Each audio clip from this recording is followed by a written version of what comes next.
has quite simply been my strength and stay all these years, and I and his whole family owe him a debt greater than he would ever claim or we shall ever know.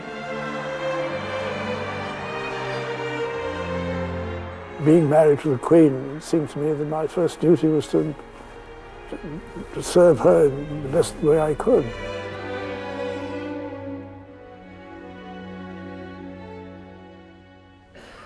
It was a partnership that lasted for more than 70 years. Philip, Britain's longest-serving consort, always at the Queen's side. A proud man who had to give up his naval career. A man who helped modernise the monarchy. The great outsider, with a reputation for bluntness and plain speaking, became the steadying hand behind the House of Windsor. Prince Philip was a remarkably successful consort to the Queen. As far as duty was concerned, never put a foot wrong, was immensely able, conscientious, looked after youth. I think that he's probably the most successful consort there's been. Born in 1921 on a table at the family villa in Corfu, his title Prince Philip of Greece and Denmark. Like his future wife, he was the great-great-grandchild of Queen Victoria, but he wasn't actually Greek. He had not a drop of Greek blood in his veins. He was, of course, a Schleswig-Holstein, Sonderburg, Glucksburg, which implies a certain amount of German and Russian blood. Dartmouth, it was at the Royal Naval College at Dartmouth that the 13-year-old Elizabeth met the young cadet Philip. It was here Louis Mountbatten, Philip's uncle, saw the chance of some matchmaking. The college was in the grip of an outbreak of mumps.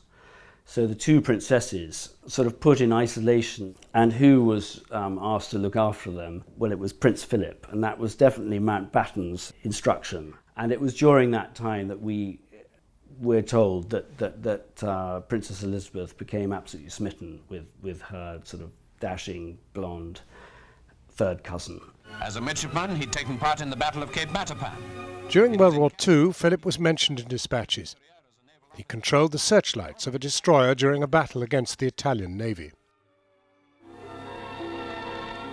As war raged, the princess wrote to Philip at sea, and he spent leave at Windsor Castle, but there were formidable obstacles to their courtship. Philip was seen by the government and the royal household as a rather dangerous influence. They thought he was too German, they thought he was too independent, and there was a lot of snobbery about him not having a fixed abode or a home, not having much money. They didn't see him as someone who'd fought bravely on the Allied side. They didn't see him as someone who was devoted to the monarchy. When the war was over, they both attended the wedding of one of Lord Mountbatten's daughters.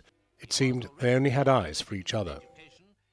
And in the end, Elizabeth's determination to have her man won the day. In these, the first special studies of the pair since the news of their engagement, it's easy to see the radiant happiness of the princess as she and her very good-looking husband-to-be pose for the cameras in the palace. And then, lucky omen, a sweep stands by just before the bridegroom enters his car. On the morning of the wedding, Philip was made Duke of Edinburgh. But doubts about him persisted.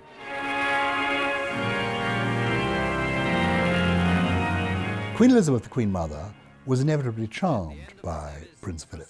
But I think in the early days she did have her reservations about it. His uncle was Earl Mountbatten of Burma, and a lot of people had reservations about Mountbatten.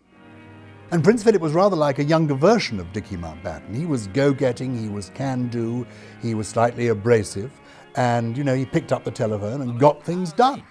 And that wasn't quite the way the stiff upper lip British courtiers used to behave.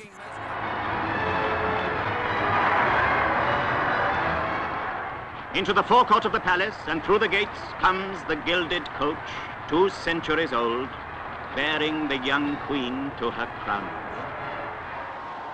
At the coronation in 1953, Philip delivered his oath of allegiance to the young queen. I, Philip, will become your liege man of life and limb. Upon becoming Queen's consort, his children wouldn't even carry his name.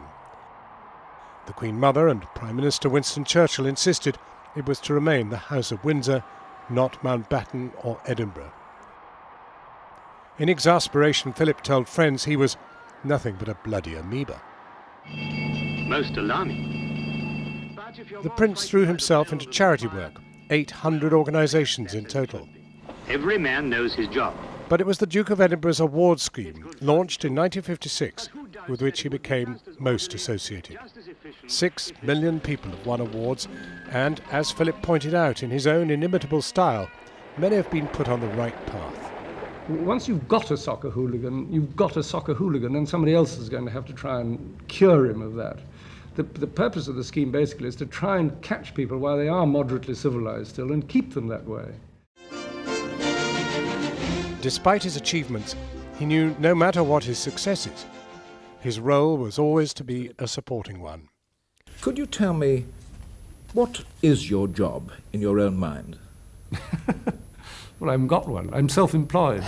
But surely you must have some clear idea of what role you fulfill in modern society.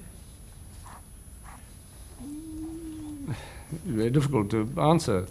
And the role that became his was really kind of the nuts and bolts of organisation of the monarchy, and that became something that Philip was actually very good at. Understanding how the monarchy needed to evolve was the part that he would assume and the role that he would play over the next 7 decades. He took the leading role in the royal family itself, given the major say in the raising of the children. Here in Philip, we have almost the first sort of house husband. This is the 1950s. He is the head of the family, even though, of course, the Queen is head of the firm.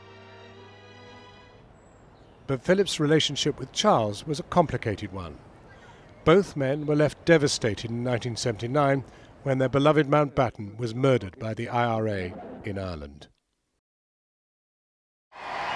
Here is the stuff of which fairy tales are made.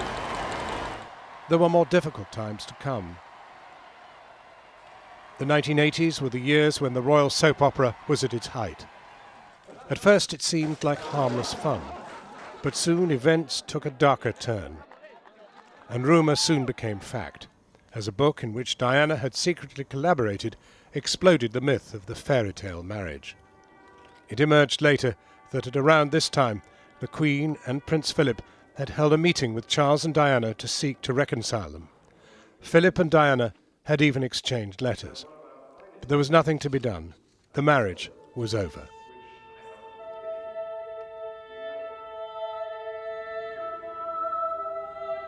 The death of Princess Diana in 1997. Given Philip's aversion to the media, his instinct was to handle the tragedy as a private matter, looking after the young princes, William and Harry, at Balmoral. But Philip played a key part in helping them face up to their public role. Prince William, come the funeral, was not at all sure whether he wanted to walk in the funeral procession because he was thinking the whole thing had become a great sort of media shenanigans and something perhaps he didn't really want to be a part of. This is what's interesting about Prince Philip. The night before the funeral, he cut through all that and he took the long view and he said, I think when you're older you would very much regret not walking behind your mother's coffin. And also he said, and I'll walk with you. And I think that's really everything that you need to know about Prince Philip as a grandfather. But Philip will also perhaps be remembered for his gaffes. In 1986 in China, meeting some Edinburgh University students on a one-year visit, Philip said, if you stay here much longer, you'll all be slitty-eyed. More recently, he surprised some young sea cadets with his frank repartee. And I just said that I worked in a club, and then he asked, oh, what, a strip club? But sometimes his sense of humour was delivered more gently. For this very private of public couples, quite a romantic gesture.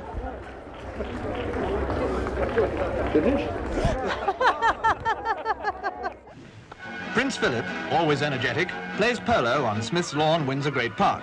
He was a man of action all his life. After giving up polo at 50, he took up with carriage driving, becoming a great champion for the sport.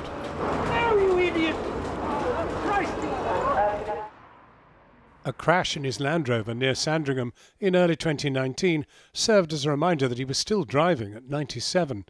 Sir, As he became increasingly frail towards the end of his life, he spent more time at the Norfolk estate. Less able to help deal with the turmoil that engulfed the royal family, the scandal of Prince Andrew's closeness to US financier and sex offender Jeffrey Epstein, Harry and Meghan's controversial decision to withdraw from frontline royal duties.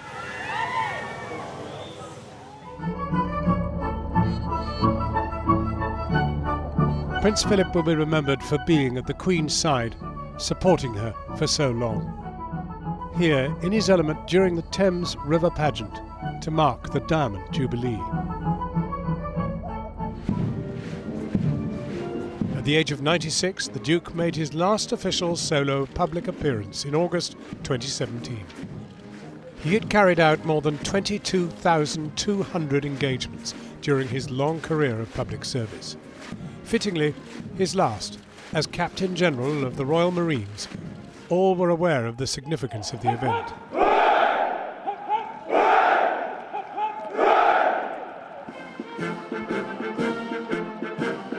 They sang, "For He's a Jolly Good Fellow," as he waved to the crowds and returned back to Buckingham Palace, his duty to Queen and country done.